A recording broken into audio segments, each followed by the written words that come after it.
Hi friends, welcome back to my channel. Myself Rajyasree Banerjee from Baঁকুড়া Somoloni Medical College and Hospital. আজকে আমরা biological ক্লাসিফিকেশনে kingdom ফাঙ্গিটা পড়ব। তো আমাদের দুটো কিংডম কমপ্লিট হয়ে গেছে, সেটা হচ্ছে kingdom মোনেরা and kingdom Protista.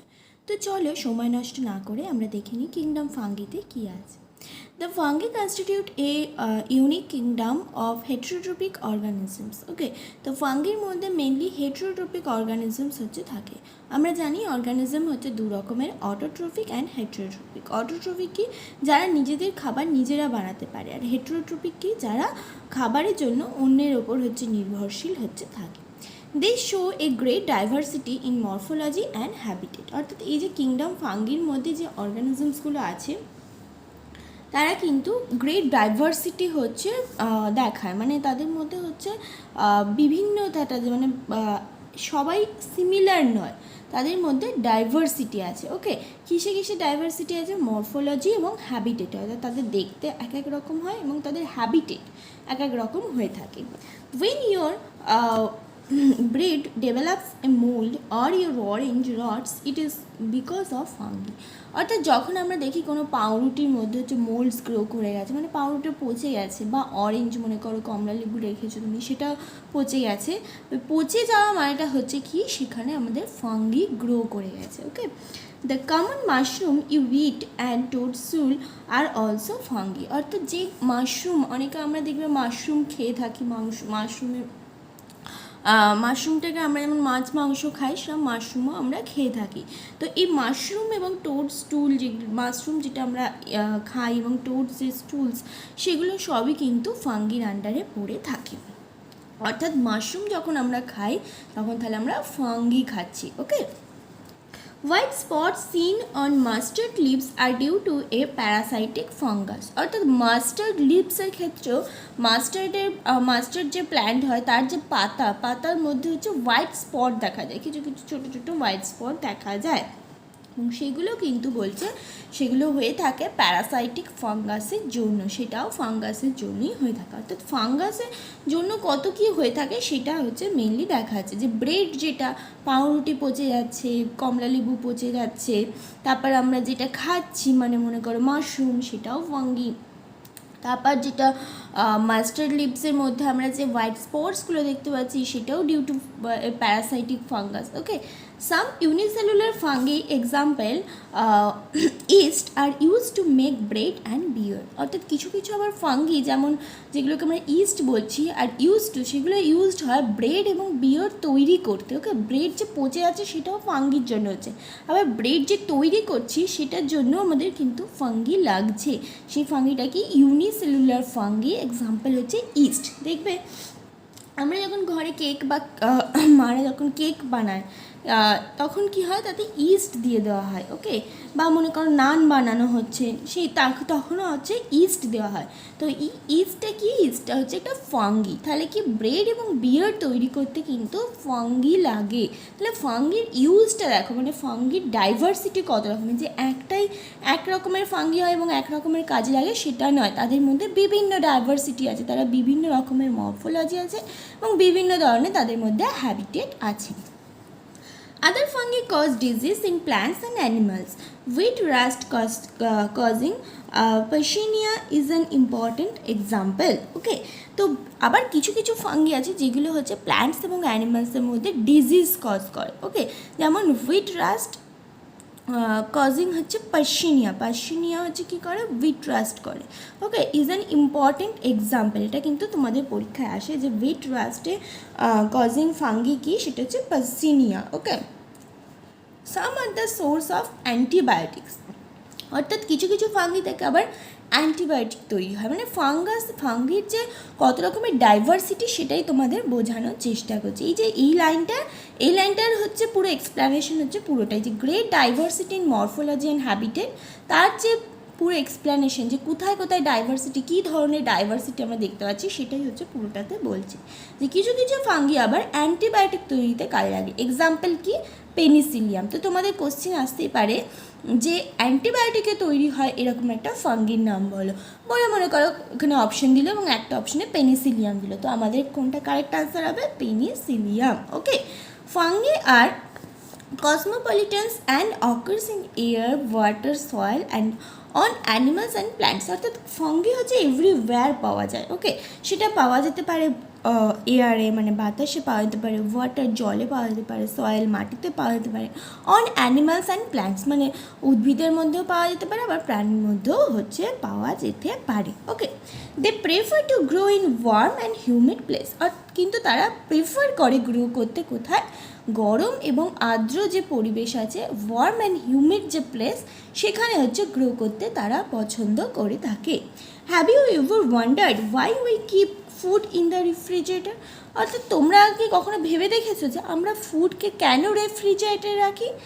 Yes, it is to prevent food from going bad due to bacterial and fungal infection. অর্থাৎ রেফ্রিজারেটরে রাখলে কি হয়, এই যে ফাঙ্গাস বলছে ওয়ার্ম অ্যান্ড হিউমিড প্লেসে হচ্ছে তারা গ্রো করে বেশি। তো আমরা যখন কোনো খাবারকে আমরা রেফ্রিজারেটরে রেখে দিচ্ছি তখন কি সেখানে কোল্ড ওয়েদার তৈরি হচ্ছে, সেখানে কিন্তু ওয়ার্ম ওয়েদার নেই। অর্থাৎ সেখানে ফাঙ্গি এবং ব্যাকটেরিয়া গ্রো করবে না।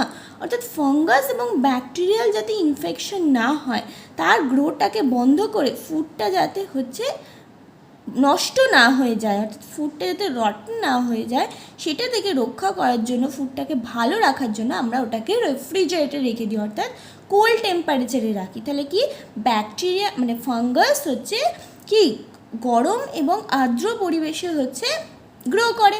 তো আমরা কি করলাম, এবং আমরা জানি কি খাবার পচে যায় ফাঙ্গাল ইনফেকশনের জন্য, অর্থাৎ খাবারের মধ্যে ফাঙ্গাস গ্রো করছে। তাহলে খাবারটাকে যদি আমরা ঠান্ডা ওয়েদারে রেখে দিই, কোল্ড ওয়েদারে, তাহলে কী হবে, সেখানে ফাঙ্গাস গ্রো করবে না। কারণ আমরা জানি অলরেডি যে ফাঙ্গাস গ্রো করে কোথায়, গ্রো করতে পছন্দ করে ওয়ার্ম অ্যান্ড হিউমিড প্লেস। তাহলে যখনই আমরা খাবারটাকে রেফ্রিজারেটরে রেখে দিচ্ছি তখনই কি সেখানে ফাঙ্গাস গ্রো করছে না। এবার ফাঙ্গাস যখনই গ্রো করছে না তখনই কি খাবারটা অনেক দিন হচ্ছে টাটকা থাকছে, মানে কি নষ্ট হচ্ছে না। তাহলে এবার থেকে আমরা জানতে এতদিন আমরা জানি কি খাবার নষ্ট যাতে না হয় খাবারটাকে ঠিকঠাক রাখার জন্য আমরা ফ্রিজে রাখি, কিন্তু কীভাবে সেটা নষ্ট হয়, কেন রেফ্রিজারেটরে রাখলে নষ্ট হয় না, সেটা কিন্তু তোমরা আজকে জেনে নিলে। এরপর তোমরাও তাহলে তোমাদের বাড়ির সবাইকে বলতে পারবে যে কেন তোমরা রেফ্রিজারেটরে রাখছো। রেফ্রিজারেটরে রাখলে খাবার নষ্ট হচ্ছে না, কিন্তু কি ব্যাপার ঘটছে ওর ভেতর তো আর কেউ বসে নেই যে খাবারটাকে মানে গরম করে যাচ্ছে বা কিছু করছে যে খাবার যাতে নষ্ট না হচ্ছে, সেরকম তো কিছু নয়। ওর ভেতর মানুষ নেই, শুধুমাত্র কি ওর টেম্পারেচারটা কম, বাইরের টেম্পারেচার থেকে ওর টেম্পারেচার কম। তাহলে টেম্পারেচারের ওপর হচ্ছে কিছু একটা প্রসেস চলছে। তো সেটা আজকে আমরা জেনে নিলাম কি ফাঙ্গাস ওয়ার্ম অ্যান্ড হিউমিড প্লেসে হচ্ছে প্রেফার করে গ্রো করার জন্য। রেফ্রিজারেটরের মধ্যে কি টেম্পারেচার অনেক হচ্ছে লো থাকে, সেই কারণে কি সেখানে ফাঙ্গাস হচ্ছে গ্রো করতে পারে না, ফলে যে ফুডটা সেটা অনেক দিন হচ্ছে ঠিকঠাক থেকে থাকে। With the exception of yeast, which are unicellular, fungi are filamentous। অর্থাৎ শুধুমাত্র ইস্টের ক্ষেত্রে কি ইউনিসেলুলার হয়ে থাকে ফাঙ্গি, এছাড়া সমস্ত ফাঙ্গি হচ্ছে ফিলামেন্টাস। অর্থাৎ ফাঙ্গি হচ্ছে ফিলামেন্টাস, এক্সেপশন হচ্ছে ইস্ট যেটা হচ্ছে ইউনিসেলুলার। এটাই বলছে এই লাইনটার মাধ্যমে। Their bodies consist of long slender thread like structure called hyphae. অর্থাৎ ফাঙ্গাসের মধ্যে হচ্ছে একটা লং স্লেন্ডার থ্রেড লাইক হচ্ছে স্ট্রাকচার থাকে, যেটাকে বলা হয় hyphae. Okay, the network of hyphae is known as mycelium. অর্থাৎ এরকম থ্রেড লাইক হচ্ছে স্ট্রাকচার দিয়ে মনে করে একটা নেটওয়ার্ক তৈরি হয়েছে, ওই নেটওয়ার্কটাকে বলা হচ্ছে mycelium. Some hyphae are continuous tubes filled with multinucleated cytoplasm. These are called sinusotic hyphae। অর্থাৎ কিছু কিছু হাইফির মধ্যে কি থাকে, মাল্টিনিউক্লিয়েটেড সাইটোপ্লাজম, অর্থাৎ একটা নিউক্লিয়াস না অনেকগুলো হচ্ছে নিউক্লিয়াস থাকছে, এবং তাকে আমরা বলছি কি coenocytic hyphae. Very very very important. Coenocytic hyphae কি হাইফি হচ্ছে মনে করেন একটা থ্রেড লাইক একটা স্ট্রাকচার, সেটাকে হাইফি বলছি।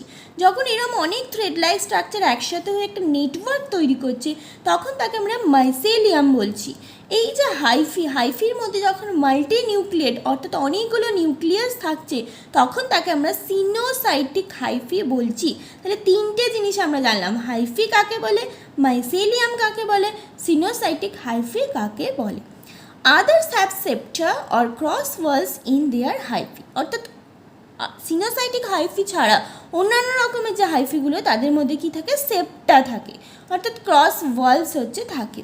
The cell walls of fungi are composed of chitin and polysaccharide, অর্থাৎ ফাঙ্গির যে সেল ওয়াল সেটা কী কী দিয়ে কম্পোজ থাকে, ভেরি ভেরি ইম্পর্টেন্ট, এটা কিন্তু কোশ্চেন আসে। ফাঙ্গির সেল ওয়াল, ফাঙ্গি থেকে কিন্তু কোশ্চেন আসে, ফাঙ্গিটা খুব ইম্পর্টেন্ট। ফাঙ্গির সেল ওয়াল কী কী নিয়ে তৈরি, কাইটিন অ্যান্ড পলিস্যাকারাইড। তাহলে এই যে প্যারাটা এটা কিন্তু খুব ইম্পর্টেন্ট হয়ে গেল আমাদের জন্য। কী কী ইম্পর্টেন্ট হলো, ফার্স্ট লাইন, প্রত্যেকটা লাইন দেখো ইম্পর্টেন্ট। ফাঙ্গি হচ্ছে ফিলামেন্টাস, এক্সেপশন সব সময় ইম্পর্টেন্ট নিটের জন্য। এক্সেপশন কি, ইস্ট, যেটা হচ্ছে ইউনিসেলুলার। ওকে, সেকেন্ড হচ্ছে হাইফি কি, থার্ড মাইসিলিয়াম কি, ফোর্থ হচ্ছে সিনোসাইটিক হাইফি কি, আর তারপরে হচ্ছে ফিফথ হলো, তাহলে ফার্স্ট, সেকেন্ড, থার্ড, ফোর্থ হলো, ফিফথে আসছে হচ্ছে আমাদের হাইফিগুলোর মধ্যে ক্রস ওয়ালস বা সেপ্টা থাকছে। আর সেটা হচ্ছে ফাঙ্গির যে সেল ওয়াল সেটা কি কাইটিন অ্যান্ড পলিস্যাকারাইড দিয়ে তৈরি। ফাঙ্গির cell wall chitin and polysaccharide দিয়ে তৈরি, এটা দরকার হলে এখানটা আন্ডারলাইন করে নাও। আর কি করবে, এখানটাকে ব্র্যাকেট দিয়ে এখানে পয়েন্টগুলো লিখে নাও যে কী কী পয়েন্ট আমাদের মনে রাখতে হবে। ফার্স্ট পয়েন্ট কি, ইস্ট লিখে নাও, তাহলেই বুঝতে পারবে যে সমস্ত ফাঙ্গি হচ্ছে ফিলামেন্টাস, ইস্ট হচ্ছে ইউনিসেলুলার অর্থাৎ এক্সেপশন। সেকেন্ড পয়েন্ট হাইফিটা কি, third point mycelium, fourth point হচ্ছে সিনোসাইটিক হাইফি, তার ফিফথ পয়েন্ট হচ্ছে ক্রস ওয়ালস বা সেপ্টা, অর্থাৎ হাইফির মধ্যে ক্রস ওয়ালস আর সেপ্টা থাকবে। কিন্তু সিনোসাইটিক হাইফিতে কি থাকে না, সিনোসাইটিক হাইফিতে ক্রস ওয়ালস এবং সেপ্টা থাকে না, কারণ এখানে লিখে দিচ্ছে দেখো আদার্স হ্যাভ, অর্থাৎ সিনোসাইটিক হাইফিতে থাকে না, আদার্স অন্যান্যগুলোতে সেপ্টা এবং ক্রস ওয়ালস থাকছে। লাস্ট পয়েন্ট কী হবে, যে ফাঙ্গি সেল ওয়াল কম্পোজিশন, সেটা হচ্ছে কি কাইটিন আর পলিস্যাকারাইড। তো এই যে পয়েন্টগুলো সেগুলো পড়লেই তোমাদের এই প্যারাটা মনে পড়ে যাবে। ওকে, তারপরে আসছে আমাদের কি বলছে, most fungi are heterotrophic and absorb solute organic matter from dead substance and hence are called saprophytes। অর্থাৎ বেশিরভাগ ফাঙ্গি, যেটা আমরা ফার্স্ট লাইনে জেনেছি কি হেটেরোট্রপিক অর্গানিজম, অর্থাৎ হেটেরোট্রপিক, অটোট্রপিক এবং হেটেরোট্রপিক হয়, এটা হচ্ছে হেটেরোট্রপিক, ঠিক আছে। এবারে হেটেরোট্রপিকের আবার হচ্ছে ভাগ হয়, সেখানে কি বলছে, absorb soluble organic matter from dead substance, যখন ডেড সাবস্টেন্স থেকে অ্যাবজর্ব করছে অর্গানিক ম্যাটার তখন তাকে স্যাপ্রোফাইটস বলে। আর যখন এই যে those that depends on living plants, যারা লিভিং প্ল্যান্টস এবং অ্যানিমালসের উপর করছে তাদের বলা হয় প্যারাসাইট। অর্থাৎ হেটেরোট্রপস আবার দু রকমের হয়, কি একটা প্যারাসাইট, একটা স্যাপ্রোফাইট, ফাঙ্গির ক্ষেত্রে বলছি। তাহলে ফাঙ্গির ক্ষেত্রে ফাঙ্গি হচ্ছে হেটেরোট্রপস এবং ফাঙ্গি হচ্ছে দু রকমের হেটেরোট্রপস দেখা যায়, একটা হচ্ছে স্যাপ্রোফাইট যারা ডেড অর্গানিজমের থেকে হচ্ছে অর্গানিক ম্যাটার অ্যাবসর্ব করে, আর আরেকটা হচ্ছে প্যারাসাইট যেখানে হচ্ছে living plants and animals, living হলে প্যারাসাইট, ডেড হলে স্যাপ্রোফাইটস। ওকে, দু রকমেরই দেখা যায়। They can also live as symbionts in association with algae as lichens and with roots of higher plants as mycorrhiza। ওকে, এছাড়াও হচ্ছে হেটেরোট্রপিক হিসেবে স্যাপ্রোফাইট প্যারাসাইট হিসেবে থাকে, এছাড়া সিম্বায়ন্টস হিসেবে দেখা যায়। সিম্বায়ন্টস মানে কি, এরা অ্যালগির সাথে হচ্ছে থাকে, মানে এই কিছুটা করবে ও কিছুটা করবে, এইভাবে সিম্বায়ন্টস বলে দিকে। ইন অ্যাসোসিয়েশন উইথ অ্যালগির সাথে যখন সিম্বায়ন্টস হিসেবে থাকে তখন তাকে লাইকেন বলে, আর যখন তারা হায়ার প্ল্যান্টসের সাথে রুটের সাথে থাকে তখন তাকে মাইকোরাইজা বলে। ভেরি ভেরি ইম্পর্টেন্ট, কিন্তু ফাঙ্গি কিন্তু পুরোটাই ইম্পর্টেন্ট। এই দুটো প্যারা থেকে কোশ্চেন আসে, এই যে হেটেরোট্রপস। তাহলে এখানে এই প্যারাটাতে আমরা কী কী জানতে পারলাম, এই প্যারাটাতে আমরা কতগুলো পয়েন্ট জানতে পারলাম। ফার্স্ট হচ্ছে হেটেরোট্রপস, সেকেন্ড হচ্ছে স্যাপ্রোফাইটস, থার্ড হচ্ছে প্যারাসাইটস, ফোর্থ হচ্ছে সিম্বায়ন্টসের আন্ডারে আবার লাইকেন আর মাইকোরাইজা কি সেগুলো আমরা জানলাম। ওকে, তাহলে আজকে আমরা এই অবধি পড়বো, পরের দিন আমরা পরের পার্টটা ফাঙ্গির পড়বো। তো এইতে পড়ার মধ্যে যেটা অসুবিধে থাকবে অবশ্যই তোমরা কমেন্ট বক্সে লিখো, আমি চেষ্টা করব তোমাদেরকে রিপ্লাই দেওয়ার। Thank you, tata.